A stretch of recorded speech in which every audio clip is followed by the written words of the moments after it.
ማናቸው ጋሽ ተስፋዬ አበበ እሳቸው ጋር ነበረ በልጅነቴ ወደ ዘፈን ዓለም ላይ የገባሁት። እዛ ተምሬ እኔ በሙዚቃ ነው የተማርኩት እና ጋሽ ተስፋዬ አበበ ፋዘር ካቴድራል ማለት ነው። እሳቸው ጋር ወደ 9 ወር ተምሬ ከዛ በኋላ ናይት ክለብ ነው የገባሁት። ናይት ክለብ ብዙ አመት ሰርቻለሁ ባይዘው እና እንኳን መንፈሳዊ ውጊያ ይቅርና አባታችን ሆይ ብዬ እንኳን ወጥቼ አላቅም፣ ገብቼ አላቅም፣ ተኝቼ አላቅም።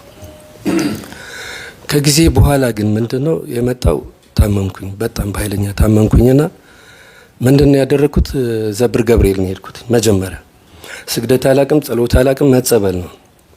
መንፈሱ ወጣው ይላል፣ መልሼ ተመለስኩ፣ ገባው ይላል። ግራ ገባኝ፣ ተስፋ ቆረጥኩኝ። ተስፋ ቆርጬ ራሴን ጠላው፣ መፈጠሬን ጠላው። ከጊዜ በኋላ ግን ምንድነው ብዙ አመት በየጸበሉ ያልሄድኩበት ገዳም የለም እውነት ለመናገር ማለት ነው። በእግዚአብሔር ፊት ነው መናገሩና ታሪኬን የሚያውቅ ሰውም ሊኖር ይችላል፣ የሚያውቅም ብዙ ነው።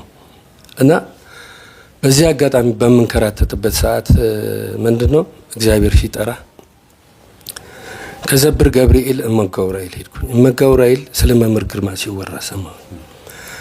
ይሄ ነገር ምንድነው ምናምን ብዬ ስጠይቅ እንደዚህ ነው በመቁጠሪያ። አይ እንደዚህ ነገር አለ እንዴ ምናምን ብዬ እኔም ልምዱ የለኝም ኤክስፒሪያንሱ የለኝም። ስለዚህ ምንድነው ያደረኩኝ ይሄ ነገር ለኔ ሊሆን ይችላል፣ እስኪ እግዚአብሔር ግለጽልኝ ምናምን ብዬ የት ሄድኩኝ? ቦንጋ አርሴማ ለመጀመሪያ ጊዜ 2007 ሱባኤ ገባው። ሱባኤ ቦንጋ አርሴማ የምታውቁት ልትኖር ትችላላችሁ። ጫካ ነው እንትኑ ገዳሙ ማለት ነው። ሰማይ ጠቀስ እንትን ጽድ ነው ያለውና ከቤተ ክርስቲያኑ ጀርባ ጫካ ውስጥ ክላስ አለ። ለአንድ ሰው አንድ ቤት ነው የሚሰጠው። ትናንሽ ቤቶች ናቸው።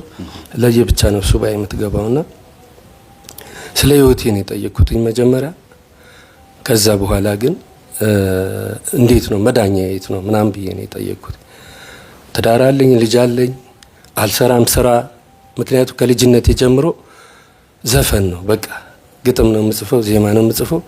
ኢቭን ግጥምና ዜማ ሰርቼ ከኔ ወስደው ራሱ በኔ ስም አይጻፍም። እስከዚህ ድረስ ነበረ መንፈሱን። ከዛ በኋላ ግን ሱባኤ ልክ ስገባ ሰው ሊያምን ይችላል። ለመጀመሪያ ጊዜ ሱባኤ ስገባና 12 ሰዓት ነው የምትገባ። 12 ሰዓት ገብቼ ስግደት እኔ ያምልኩት ስግደት አላቅም። እግዚእ ማረነ ክርስቶስ በእንተ ማርያም ክራ ላይ ሶን ምናምን ብዬ ሳዶር አላዶር 41 ስግደት ሰግጄ ጋደም ብያለሁና እንቅልፍ አልወሰደኝም። ሰማዕቷ ቅድስት አርሴማ በአካል የአሸንዳ የሚለብሱት አሸንድዬ የሚለብሱት አረንጓዴ አበባ ያለበት እንትን አለ አይደለ? እግዚአብሔር የተመሰገነ ይሁን። ዛሬ ለምስክር ያበቃኝ ማለት ከጊዜ በኋላ መጣች። ነጠላ ነጭ እንትን ለብሳ አይኗ በቃ እንደዚህ ምን ልበለ ቀና ስል ማየት አቃተኝ። በቃ የአይኗን እንትን ፓወር እና ከዛ አምታ ምንድነው መምህር ግርማ እንደዚህ ሲፈውሱ እንደዚህ ጣቷን ጠቁማ ታሳይኛለች። እንደዚህ ስለ እውነት ነው ማለት እንቅልፍ አልወሰደኝም። ክርስቶስን እንቅልፍ አልወሰደኝም። ታሳይኛለች እና ማን አንተ ውጣ ምናምን እያሉ ሲቀጠቅጡ ይሄ ነገር እውነት ነው እንዴ ምናምን ብዬ 3 ወር ከ18 ቀን ነበር የቆየሁትኝ እዛ። ከዛ ምንድነው ያደረኩትኝ ልጄን ቃልን ይዤ ከዛ ከመጣሁኝ በኋላ ጎሮ ስላሴ መጣሁኝና እንግዲህ መንፈሱ አንዴ ወጣው ይላል፣ አንዴ እንትን ይላል። በቃ ራሴን እስከማጥፋት ድረስ ደርሻለሁ፣ ለማጥፋት ሙከራ ደርሻለሁ። ከዛ በኋላ እዛ ከመጣሁ በኋላ መንፈስ ተሸኘልኝ። አንደኛ እኔ ነኝ የወጣሁት ዘልዬ ማለት ነው ጎሮ ስላሴ። ያው አንዳንድ ሰዎች መናፍስቱ በቃ አንዴ ከወጣ እንትን ነው የሚመስላቸው፣ ግን በውስጣችን ያከማቸ ነው። 1 2 እያለ ነው የሚወጣው። ከዛ ተሸኘልኝ፣ ቀለለኝ። ተስፋዬ የሚባል ልጅ በጣም ወዳለሁ። በዚህ አጋጣሚ ተስፋዬ ሞተረኛው በጣም ለኔ ትልቅ ውለታ፣ ለዚህ መድረሴ የሱ ውለታ ነውና እድሜና ጤና ይስጥህ፣ እግዚአብሔር ያሰብከውን ያሳካል። ከዛ ተስፋዬ ምን ያደርጋል?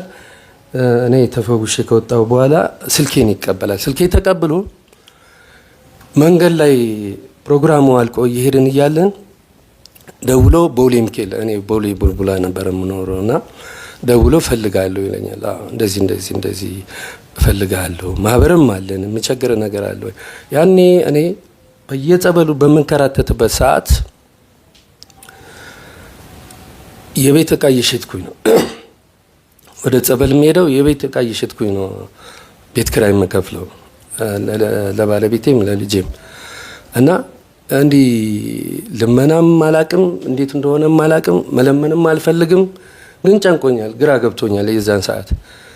ከዛ አይ እንደዚህ እንደዚህ ትንሽ ነገር ሳንቲም ልሰጥ ነበር። የዛን ሰዓት ደግሞ መንበላው ነገር አልነበረንም እና 2000 ብር ሲሰጠኝ እውነት በቃ እግዚአብሔር ከኔ ጋር እንደሆነ ያን የገባኝ።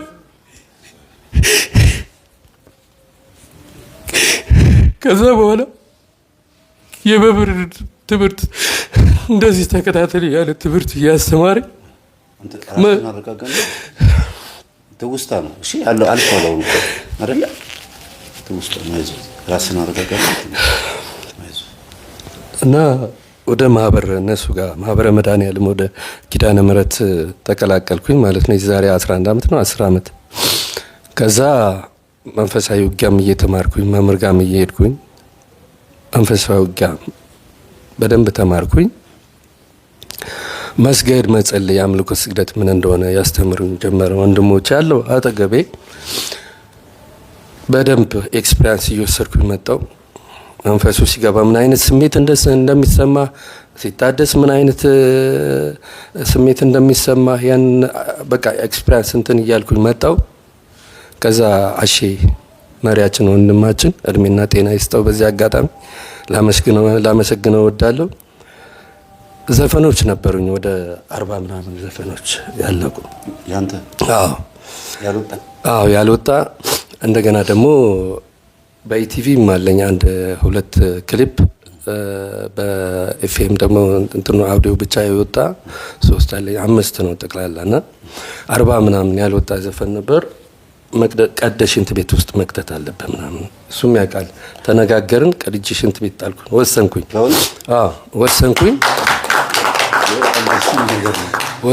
ከወሰንኩኝ በኋላ ምንድነው በዚህ ሀገር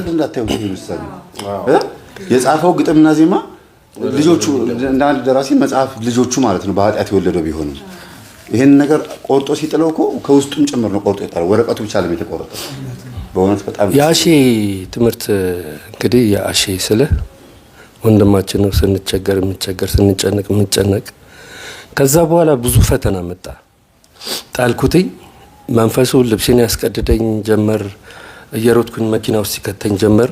ከተስፋዬ ሞተረኛው ከሱ ጋር እየሆነ ባለቤቴ እየደወለችለት ያዘው እየተባለ ነው። መንፈሱ ታስሮ ሰላሜን ማገኝ ቢያንስ በቀን 5 ቲሸርት 4 ቲሸርት ቀዳለሁ። በእውነት ያስቀድደኛል።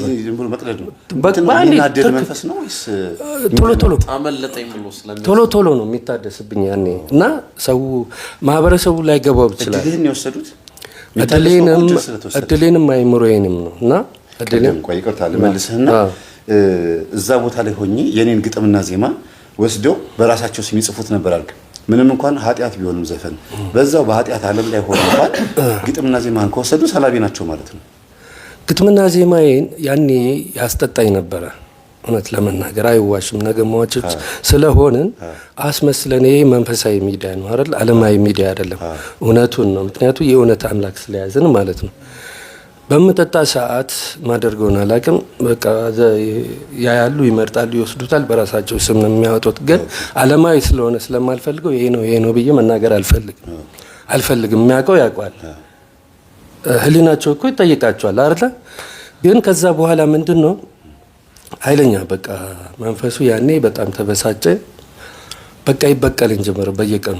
ከዛ አሼን እየተደወለለት በቃ አሼን ማስቸገር ሆነ ስራ። በቃ 10 እየተደወለ ጧት ተደውሎለት ጧት እንደዛ ታስሮ ማታም እንደዛ ይገባል። ምክንያቱም ብዙ ሰዎች ናቸው በኔ እድል በኔ አይምሮ የሚጠቀሙ። ይሄ ግን ሰው ላይ ገባው ይችላል። የሚገባው ግን ይገባዋል። እኔ ተያዝኩትና ፈጣሪ እናውቀዋለን። ከዛ በኋላ ግን ምንድነው ያደረኩኝ? መልሼ እነሱ የሆነ ሰዓት ላይ ትቼ የሆነ 2 ወር ምናምን ቆይቼ መጣሁ። ገዳም ሄድኩኝ። ገዳም ሲሄድ እነሱን ከማስቸገር ብዬ የሆነ ሰዓት ላይ ምንድነው መዝሙር መጻፍ ጀመርኩኝ። መዝሙር ስጽፍ 2 ወር ምናምን ከስቆይ ወደ 20 ምናምን መዝሙር ጻፍኩኝ። የሚገርም ሱባኤ ላይ ሆኜ እግዚአብሔርም ሲገልጽልህ ለዘማሪ ማዕረግ ጥላሁን ነው መጀመሪያ የሰጠሁትና ስሰጠው ብቻ እግዚአብሔር የተመሰገነ ነው። ከሰው አታገኝም። ዘማሪ ማዕረግ ጥላሁን ይባላል። አዎ ዞር ብሎ እንኳን አይቶኝ አያውቅም። በዚህ አጋጣሚ መናገር የምፈልገው ማንም ያውቃል። በሲዲ ነው የወጣው። ሁለተኛ ደግሞ እኔ ለፋውበትን ስም በሌላ ስም አደረጉት፣ አልተናገርኩም። እንደ 11 መዝሙር ሙሉ አልበሙ ሰራው ሙሉ ከዛ ምን አደረጉት? የኔን 3ቱን አስቀርተው ሌላ ተክተው ሰሩት እያልኩኝ ከዛ ከገዳም ከመጣሁኝ በኋላ ደግሞ በደንብ ማህበር ላይ ወጥሬ እንትን ማለት ጀመርኩኝ። መልአከ መንክራት ጉባኤ መከታተል ከናንተ ጋር አንተም መከታተል ጀመርኩኝ። የሆነ ሰዓት ላይ ደግሞ በጣም ሲያስቸግረኝ የነበረው መንፈስ የምታስታውስ ከሆነ ደግሞ የካባዱ መድኃኔዓለም ተሸኘልኝ ማለት ነው። ከዛ ራሴን እያወቅኩኝ በደንብ መጻፍ ጀመርኩኝ። የኔ ተሸልኝልኝ ጊዜ ነበር እኮ አውደ ምሕረት ላይ መምህር ነገርናቸው ጥቁር ሌዘር አዘመሩት። እሱንም ይዛል። ከዛ በኋላ የራሴን 2 መዝሙር ሰራውኝ። ያስጨነቀኝን ነገር የሚለው በውስጤ የነበረውን ነገር ነው እንትን ያልኩት። ሚካኤል ደግሞ በሚካኤል ነው የተጋለጠልኝ። በሚካኤል ጸበልና ሚካኤልና የሚለውን ሁለተኛ እንትን ሰራው። ከዛ አሁን ደግሞ ቅርብ ጊዜ ለ4 ልጆች በክሊፕ ነው ያለው። ለዘማሪት ናርዶስ ንጉሴ፣ ለዘማሪት ብርቱካን መቋሚያ፣ ሌላም ያልወጣለ ብቻ ወደ ለሰው የሰጠሁት ወደ 23 ይሆናል። ለዘማሪያን ሰጣው። አዎ የወጣው ግን ወደ 7 ይሆናል አሁን የወጣው። እንደገና ደግሞ ዳግማዊት ጻድቃኔ ማርያም ወይራ ሰፈር አሁን ቅርብ ጊዜ ሳምንት አይሆንም ሰርቼላችኋለሁ። እና ትልቁ ነገር ነጥብ ምንድነው?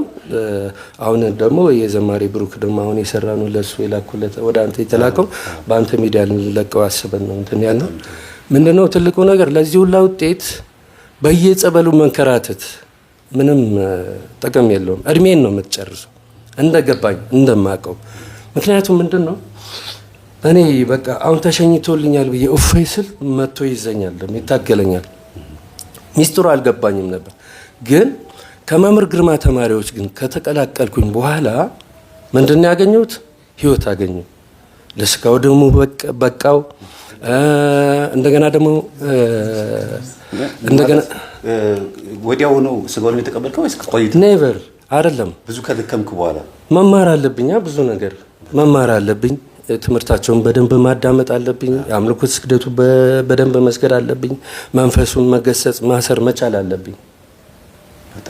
ብቁኛ አይደለም ግን የእሳቸውን ትምህርት በደንብ ከገባኝ በኋላ የናሺ ወንድም ሲሳይ የነግሩም ምክር በደንብ ከገባኝ በኋላ ነው ወደ ስጋው ደግሞ እንትን የመጣሁትኝ ማለት ነው። ከዛ በኋላ ግን ምንድነው እኔ በዚህ አጋጣሚ መልእክት ማስተላለፍ የምፈልገው ለመላው ህዝበ ክርስቲያን እንዲሁም በየጸበሉ የሚንከራተቱ መናፍስት ጸበል ያድንም አይደለም። መናፍስት ጸበል ከለመደ በጣም ነው የሚቀልድብን፣ በጣም ነው የሚያሾፍብን። ትልቁ ነገር የመናፍስት ውጊያ ነው መማር። መናፍስትን እንዴት ብለን ማሰር እንዳለብን ኢቭን ሲታደስብን እንኳን ምን አይነት ስሜት እንደሚሰማን ከዛ እንደታደሰብን ካወቅን በኋላ የአምልኮት ስግደት ሰግደን አዲስ የገባችሁ ካላችሁ ብለን ቀጥቅጠን ምን ያህል ጥሩ ስሜት እንደሚሰማን እፎይታ እንደምናገኝ ምናቀው እናቀዋለን አይደለ? እና በየጸበሉ የሚንከራተቱ ይህንን ትምህርት የመልአከ መንክራት መምህር ግርማ ወንድሙ እንዲሁም የመምህር ተስፋዬ ትምህርት የቀሲስ ሄኖክን ትምህርት ሰምተው እኛ የተጠቀምንበትን መንገድ እኛ የሄድንበትን መንገድ ቢጓዙ ይጠቀማሉ እንጂ አይጎዱም። ምክንያቱም እኔ ከዛ ከመምህር ግርማ ጉባኤ እኮ ሊያስቀረኝ እኮ ብዙ ነገር እያመጣ ብዙ ነገር ታግሎኛል። ግን እኔ አይምሮዬ ላይ ቁጭ ብሎ ልቦናዬ ላይ ቁጭ ብሎ ሲታገለኝ እኔ ደግሞ ሱባኤ እየገባሁኝ ስለሳቸው ጠይቅ ነበር፣ ግለጽልኝ እያሉ የማየው የነበረው መልስ ግን በጣም የሚገርም ነው። ምክንያቱም እግዚአብሔር ሊሰራኝ ስለሚፈልግ እንድጠፋበት አይፈልግም። ስለዚህ ምን ያህል እግዚአብሔር ምን ያህል እንደሚወደኝ ደግሞ በነ መምህር ግርማ በነ ቀሲስ ሄኖክ ወልደማርያም በነ መምህር ተስፋዬ ነው ያየሁት። አጠገቤ ስላለ አይደለም፣ እውነት ስለ እውነት ነው የማወራው። ማንም በል ብሎኝ አይደለም፣ እውነት ነው የሚያናግረኝ። ስለዚህ እኔ ተጠቃሚ ነኝ። ገንዘብ ባይኖረኝም ሀብት ባይኖረኝም መንግስቱን የምወርስበትን መንገድ አግኝቻለሁ። የመናፍስት ውጊያም ደግሞ በደንብ አውቄያለሁ። ምክንያቱም ልክ ሌሊት ላይ አሁን አብዛኛው ጊዜ 6 ሰዓት ላይ ነው ታድሶ የሚገቡብኝ። ታድሶ ሌሊት 6 ሰዓት ላይ ታድሶ በሚገባብኝ ሰዓት ተነስቼ ምንድነው የማደርገው? አዲስ የገባችሁ ካላችሁ በስላሴ ስም የታሰራችሁ ነው፣ ስራችሁን አቁሙ፣ ከአይምሮዬ ላይ ከልቦናዬ ላይ ከመላው ሰውነቴ ይውጡ ብዬ በመቁጠሪያ ቀጥቅጬ አብራችሁኝ እንድትሰግዱ በስላሴ ኃይልና ስልጣን አዝጃችኋለሁ ብዬ ስግደቴን እጀምራለሁ። ከዛ ሰላሜን ነው የማገኘው። ምክንያቱ ቃሉ ነው የሚያዘው። እኔ እኮ ኃይል የለኝም፣ ደካማ እኮ ነኝ፣ ሸክላ ነኝ፣ ተሰባሪ ነኝ። ቃሉ ግን ያዟል። ጌታ ሆይ ቃል ብቻ ተናገር፣ ልጄ ባለበት ይድናል ይላል። ስለዚህ እኔ አዲስ ህይወት አግኝቻለሁ። ምንም ባይኖረኝም እግዚአብሔር አለኝ። የመምህር ግርማ እድሜ የማቱሳላ እድሜ ይስጣቸው እውነት። ምክንያቱ የእሳቸውን ትምህርት ባልሰማ ኑሮ ባልከታተል ኑሮ የወንድሞቼን ማህበር ባልሳተፍ ኑሮ እኔ እዚህ አልገኝም ነበር። ምክንያቱ ያውቃሉ፣ አሺ የሚያውቃል፣ እሱም ያውቃል። የ5 እንትን ማሰሪያ ጫማ ገምጄ ሌሊት ልታነቅ እየተፍጨረጨርኩኝ እኔ ራሴን አላውቀውም። ባለቤቴ ነች ነጭ የለበሰች ሴትዮ መታ እንዲቀሰቀሰችኝ ብላ ተነስታ ያስጣለችኝ ማለት ነው። የሆነ ሰዓት ላይ ምንም ያክል ቢላ አነሳውና ራስን እኮ እንደዚህ ብትወጋው እኮ በቃ ደስ የሚል ስሜት ነው የሚሰማ። ማምላክን ነው የምላቸው። እንግዲህ ቢላውን አንስቼ ቡልቡላ ነው እንግዲህ ቤታችን አይደለ፣ ጫካ አለ ከማርያም በታ እዛ እየሮጥኩኝ እጄ እንደዚህ ልወጋ ስል አርቆ ወስዶ ነው ባለቤቴ እየሮጠች ከየት እንደመጣች አላውቅም። ኪዳነ ምሕረት ምስክር ቢላውን ተቀበለች። እና ሁልጊዜ በህልሜ የማየው ምንድነው ሰዎች በቃ ሲታገሉኝ እሷ ደግሞ የኪዳነ ምሕረት የለበሰችው አለባበስ እንደዛ አይነት ሆኖ እኔ ያለሁላት ፍራ እንደዚህ አይነት ነገር አብዛኛው ጊዜ የማየው ማለት ነው። እና የሆነ ቦታ ላይ ሄጄ ደግሞ ወደ ዘፈን በመሰራበት ሰዓት አዋሽ አርባ ማሰልጠኛ ልናነቃቃ ሄደን አዋሽ አርባ እንትን ብርጌድ የሚባል አለ። እዛ ልናዝናና ሄደን ማታ መሽቶ ሽንት ቤት ሜዳ ላይ ነው የምትጸዳዳው። ሽንት ቤት አልገባውም እኔ ሜዳ ላይ ሄጄ እንትን እያልኩኝ እያለሁ ዘንድሮ ተጠቅልሎ ከኋላዬ እንደዚህ ኮብራ ቆመዋል። ከዛ ሸከከኝ። ዞር ብዬ ሳየው ዘንዶ ነው። ሱሬን እንደዚህ እንዲያዝኩኝ እየሮጥኩኝ ሂጅ አመለጥኩኝ። ግን ያንን ከመከሰቱ በፊት በልሜ ምን ያቺ ነበር መሰላችሁ? እዚህ አጋጣሚ እግዚአብሔር ምን ያህል እንደሚረዳን ኪዳነ ምሕረት ምን ያህል ለኛ ጠባቂ እንደሆነች ለኛ እንደማተኛ ለመናገር ስለፈለኩኝ ነው። በዚህ አጋጣሚ መናገር ይፈልግ ዛሬ እግዚአብሔር ፈቅዶ እድል ያገኘሁትኝ። ለሁሉም ጊዜ ያለው እግዚአብሔር የተመሰገነ ይሁን። ማታ ተኝቼ ያው ውጭ ነው የምንተኛው፣ እንትን ተሰጥቶን ማለት ነው ፍራሽ የሌለው እንትን ተሰጥቶን ሙቀት ስለሆነ ተኝተን ባህር ነገር ይመስለኛልና መላጣዎች ናቸው፣ እንደዚህ ጨብራራዎች ናቸው። እዚህ ጋር መላጣ ናቸው፣ ጸጉራቸው ግን እንደዚህ ጨብራራ ነውና ወላቃዎች ናቸው። ከባህር ወጥኝ ይሉብኛል እንትን ይሉኛል እንትን ወላቃዎች ናቸው። ከዛ እኔ ኪዳነ ምሕረት አጠገቤ ሆና ይመስለኛልና አለባበሷ ማለት ነው። ልጇን ደግሞ ብድግ አድርጌ እዚህ ጋር ተሸክሜዋለሁ፣ ሽኮኮ ብዬዋለሁ። እንግዲህ ከና ኃጢአቴ አስብ እግዚአብሔር ምን ያህል እንደሚወድ። ከዛ ድንጋይ ያነሳውና አንዱን ዋናውን መላጣ ጭንቅላቱ ላይ ስለው ገባ ተመልሶ ወደ ባህሩ ማለት ነው። ከዛ ለካ እኔ አልገባኝም። በኋላ በሶስተኛው ቀን የገባኝ እንደዚህ እኮ ዘንዶ ተጠቅሎ ሊውጠኝ የነበረው እኮ ይህንን ህልም ያየሁትኝ እሷ አድናኝ ነው። እውነትም አድናኛለች፣ ከብዙ ነገር አወጣኛለች። ኪዳነ ምሕረትን አመስግኑልኝ። ኪዳነ ምሕረት የተመሰገነ እና ትልቁ ነገር ምንድን ነው? በእጅ ያለው ወርቅ እንደ መዳብ የሚባል አባባል አለ። ያ የድሮ ዘመን እና አቡነ ተክለ ሃይማኖት በነበሩበት ሰዓት ህዝቡ ትውልዱ የተባረከ የተቀደሰ ፈሪሃ እግዚአብሔር ነበረበት። የአሁኑ ትውልድ ግን ጊዜው ራሱ ይመሰክራል። እና ለእኔ መልአከ መንክራት መምህር ግርማ ወንድሙ ዳግማዊ አቡነ ተክለ ሃይማኖት ናቸው። በዚህ አጋጣሚ አስረግጬ መናገር የምፈልገው ነገር ምንድን ነው? እንደዚህ ልትል የቻልክ ካለን ደግሞ በዚህ ዘመን ላይ ከመናፍስት ጋር መታገል ህዝቡን ማነጽ ቀላል ነገር አይደለም፣ ከባድ ነው።